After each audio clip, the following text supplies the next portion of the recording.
A NoMoreStinkyMonkeys.com production. Mohawk in place. Cinco de Mayo shirt in place. I've never been much of a heavy metal fan.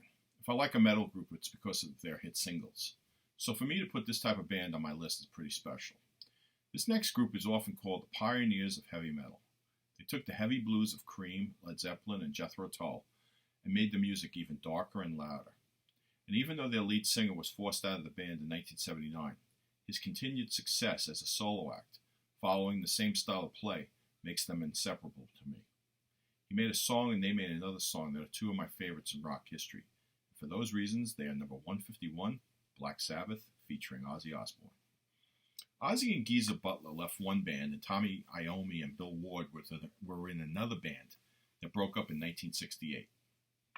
Iommi and Ward wanted to start another heavy blues rock band and form one with these two guys in the town of Aston in Birmingham, England.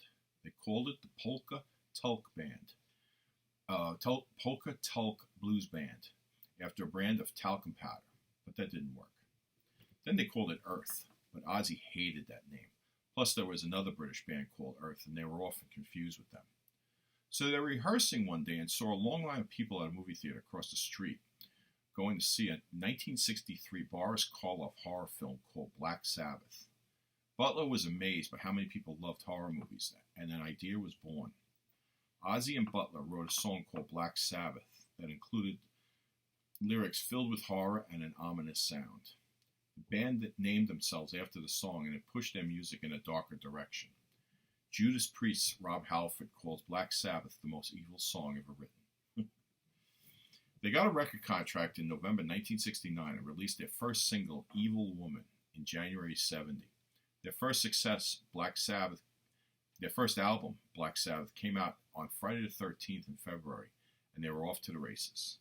The critics hated the album, but they had a major commercial success in both England and the US. So they recorded their second album just 4 months later and were to call it War Pigs, critical of the Vietnam War. But it was changed by the record company to Paranoid.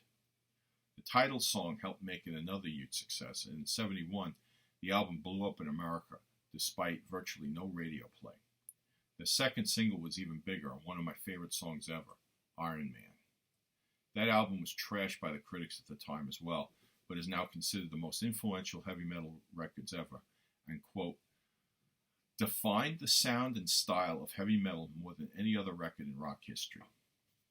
Just 6 months later, they released Master of Reality, which is considered another classic, but with that, the band began to burn out. They had toured and recorded nonstop for 3 years and decided to take their time recording their fourth album. Ozzy's drinking and drug habits were starting to take their toll, and in 1979, they forced him out of the band.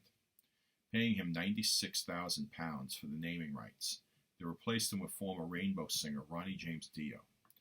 Over the years, Sabbath has had many different members, with Ozzy coming back in 1997 for a short while, but only Tommy Iommi has been with the band during the whole time.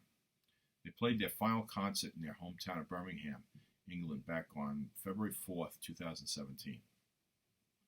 Ozzy went on a coke binge with his 96 grand, but then started his own solo career in late 79. Forming a band with former Rainbow and Quiet Riot members, and calling them the Blizzard of Oz. Of these, the standout was guitarist Randy Rhoads. Together they made Ozzy's greatest solo song and one of my favorites, Crazy Train.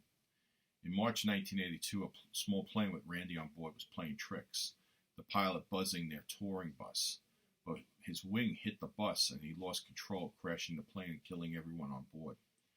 Ozzy was prone to depression and fell into a dark one after that. But when he emerged, a legend was born. Ozzy is considered a god among heavy metal fans and musicians, and his rock festivals, called Ozfests, have been major successes. Now, I've never been a fan of his voice, but I do like his personality and have enjoyed his family's various reality shows over the years. Metal wounds not healing, life's a bitter shame. I'm going off the rails on a crazy train. I'm